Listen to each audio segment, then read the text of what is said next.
Hello guys and welcome back to another FPL video. My name is FPL Meerkat and today I'm in a bit of a different environment. I'm currently in Hong Kong for the next couple of weeks. I'm here on holiday for the Easter holidays, and I thought I'd just make a quick video basically running down how Game Week 28 went, Game Week 29, sorry, and moving on to Game Week 30. Getting near to the end of the season now, so let's just get straight into the how it went. So game week 29 was a bit of a poor one for me. 90 points with a -4. Normally I'd be going absolutely ecstatic about 90 points, but it was actually a 200k red arrow for me, down to nearly 700k now. It's not been a very good season for me. The positive mainly for this week was bringing in Zuma. Getting his 12-pointer was really good. Took out Strauch. I think he got 0, so that was a very good move there, maybe 1 or 2. Zuma getting 12 points. It felt right spending my time in Asia to captain Mitoma. I just had that gut feeling to captain the Japanese player.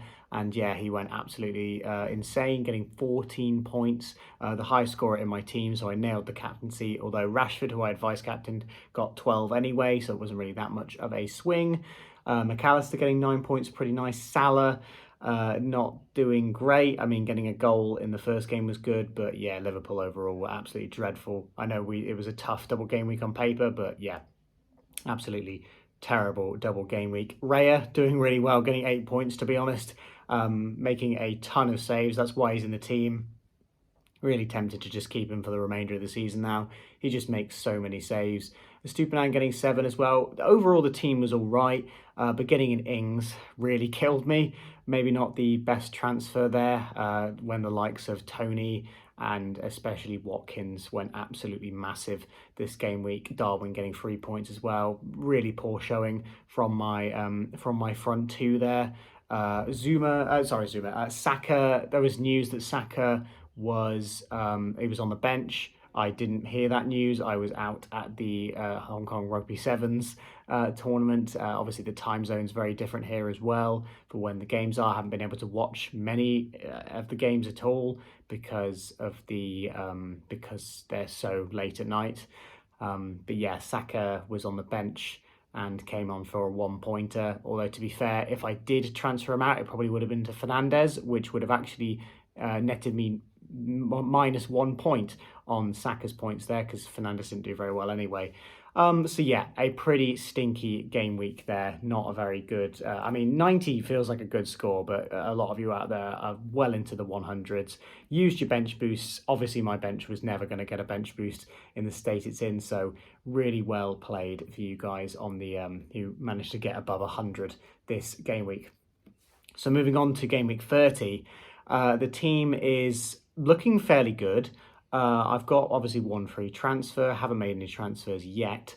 Haaland currently has the captaincy armband. We've seen now he's in training. He will absolutely be getting my armband unless Pep says something about a injury cropping up again. I've currently got Darwin on the bench. I'm not too sure how I feel about that. It could be Danny Ings on the bench.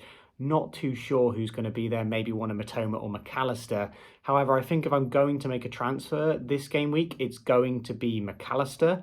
I think I prefer Mitoma out of the two of them for the Brighton midfielders. I've been seeing a lot about how Mitoma is the worst out of the 3, out of McAllister, March and Mitoma.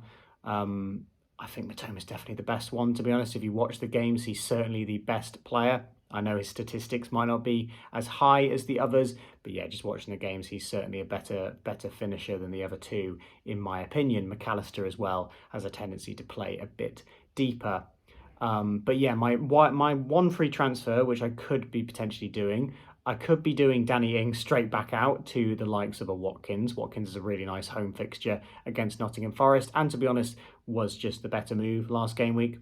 Not only because of the double, but because of the better fixture this game week, and also the fact that he's nailed on to play 90 minutes, as we saw.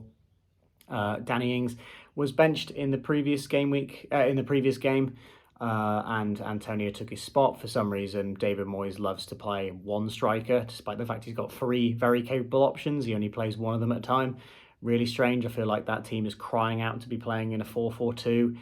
You could have Paqueta playing a bit higher up. You could bench Souček, have Rice playing more deeper. Have the likes of Bowen and Benrahma on the wings, and then just play two up front with Antonio and Ings. But yeah, what do I know? What do I know that David Moyes clearly has some kind of game plan. But yeah, it would either be that Ings to Watkins or McAllister to Grealish. Now I know that Grealish does blank in 32, and I don't have a free hit to get around that. I really like the look of Grealish. He's been playing a lot of games recently. I think he's actually started the last 10, I believe, the last 10 Premier League fixtures. So I will have to see what happens as well in the Champions League, although I think this weekend's game comes before the Champions League, doesn't it? I think Grealish will play again. Obviously, Foden's going to be out for a while, and he seems pretty nailed at that left winger spot.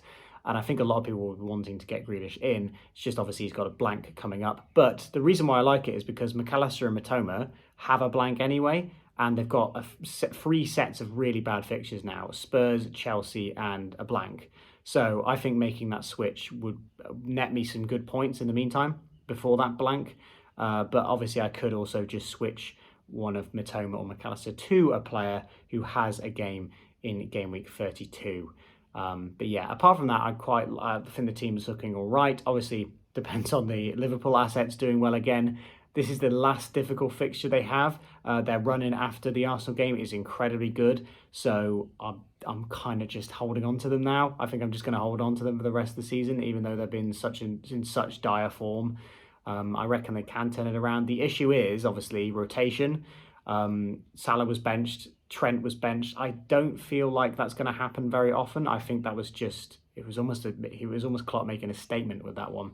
I'm a bit worried about Trent though, because he has been diabolical this season, and we did keep a clean sheet against Chelsea. So yeah, I'm just not too sure about Trent's place in the starting lineup, and obviously he takes up a lot of money, so I might want to switch him out to someone else. But yeah, I'll definitely be keeping Saka in the lineup as well. I think he could definitely score against Trent. That's why I'm got a bit of a tendency to move him on, because it is a lot of money, and I don't have Trippier in my team, who is certainly someone that would be very valuable at this moment in time. But yeah, I quite like the rest of the team as it is. But yeah, definitely looking to get a green arrow. I'm now 100 points off of the top 100k. I think that dream is probably quite dead now. I think it's just going to be having fun for the end of the season, to be honest. I knew it was going to be a red arrow for game week 29 because I wasn't using my bench boost. But yeah, it was a pretty devastating red arrow. So yeah, I'm probably just going to be having fun for the rest of the season and not really care about where the rank is going to be, as normally is the case at the end of the season. Yeah, but moving on to the team of the mini league team of the game week, 146 points with a -4 taken from Vegard Hovden. Vegard Hovden, I think that is. Veggies Vikings, I'm going to go for. Yeah, an absolutely insane score. Obviously, the bench boost played there, netting in a really nice 31 points. And I think that is a pretty legit bench boost as well. I know a lot of people put some good players on the bench and maybe not their weakest bench. But yeah, I'd probably say that is a pretty accurate bench for the bench boost. Obviously, the captain there, Rashford, getting 24 points. And Watkins, the main differential there, getting 17 points. I know he's not massively a differential, but hey, I don't have him, so he's a differential for me. But yeah, a solid score there. Very interesting how this double game week panned out, with loads of players getting a lot of points, but nobody massively smashing it. Apart from Watkins and Wilson, they were probably the only two that absolutely smashed it. I remember in the previous double game weeks, players like Martinelli got 26 points. There was nobody quite like that in this double.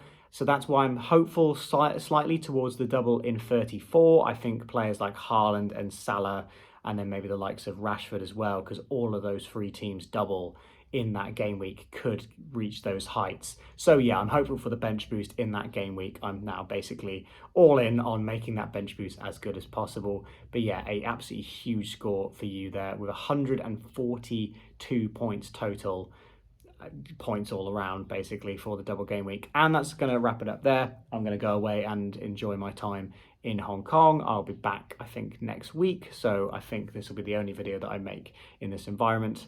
I'm flying back on Wednesday, I think, but obviously with the time zones, it's going to be really weird. But yeah, I'm just going to switch off from FPL for the rest of the holiday, and I'll see you in the next FPL video.